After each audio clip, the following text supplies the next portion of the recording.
Nous, notre travail, c'est d'aller sur place, de rencontrer des gens, d'accumuler des documents, de voir des témoins et d'apporter... Merci, merci beaucoup. Attendez, au point où on en est, on s'est engagé aussi vis-à-vis de Philippe Kersenky à l'entendre. Je voudrais, en votre nom à tous, remercier Arlette Chabot, qui reviendra tout à l'heure après l'exposé de Philippe Kersenky, qu'elle ne souhaite pas entendre, parce qu'elle ne souhaite pas débattre avec lui, et qu'elle connaît. Donc, la laisser partir, je la remercie, et on va donner la parole à Philippe Kersenky. Vous aurez ensuite la parole pour poser des questions à Philippe Kersenky. Attendez, dans une troisième partie, je vous l'ai dit tout à l'heure, Arlette Chabot reviendra, donc vous pourrez encore poser des questions, et je permets donc à... Et si vous permettez, donc on laisse Arlette Chabot son avis. Il y a aussi une procédure contre Canal+ maintenant, ils ont les deux maintenant. Bon. La formule exacte qui est donnée par le communiqué de Richard Prasky ce soir, le président du CRIF, c'est groupe d'experts, que Patrick Delgarolis a accepté, un groupe d'experts indépendants. Vous êtes d'accord avec cette formule? Groupe d'experts. C'est ce que dit Richard Prasky. Commission d'enquête. Non, c'est moi qui me suis trompé. C'est groupe d'experts indépendants. Parce que commission d'enquête, ça c'est vraiment justice et groupe d'experts indépendants, c'est ça. Bon, alors on regarde les images d'Arlette Chabot, de France 2, pardon. On va les regarder derrière, devant l'écran. Nous, on va se bouger.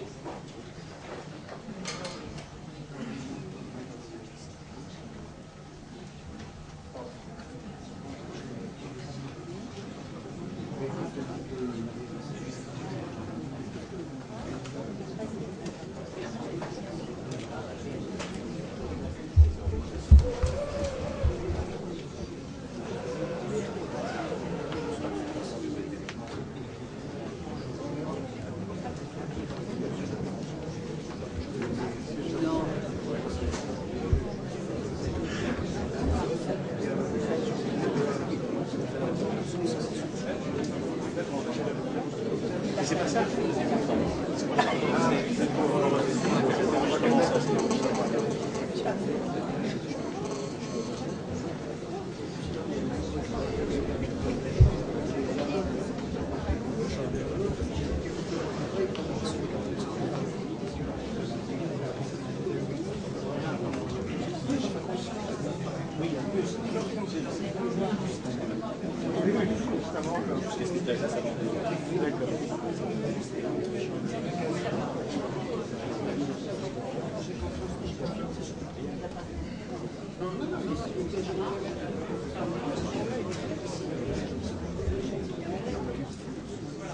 Ça doit marcher.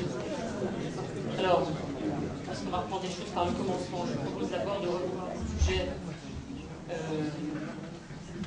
dont on parle beaucoup, qui a lancé l'histoire. Le sujet que France 2 a diffusé. C'est une attente.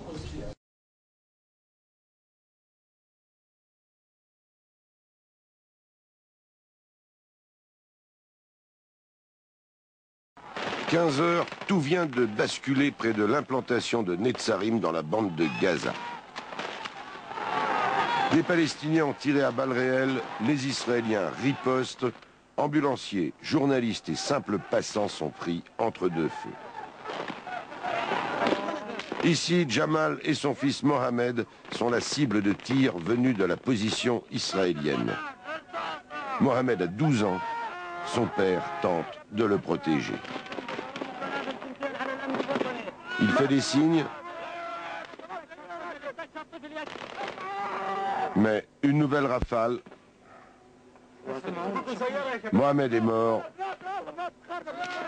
et son père gravement blessé. Un policier palestinien et un conducteur d'ambulance ont également perdu la vie au cours de cette bataille.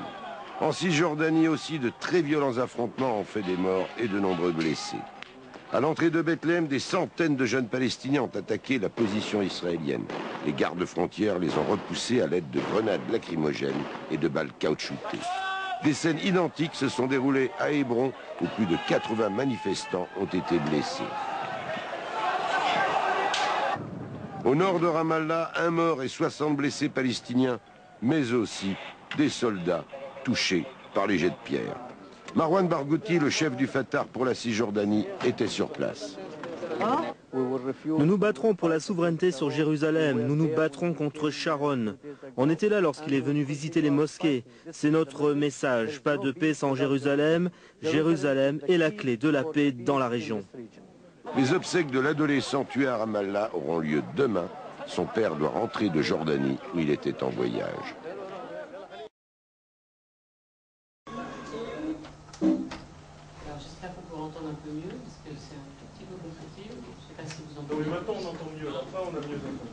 Oui, parce qu'on a remonté un peu les flux. Donc je voudrais quand même qu'on fasse...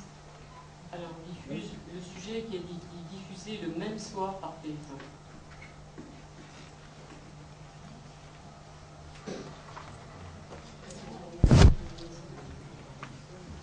Ça serait vachement bien. Non mais là c'est mieux.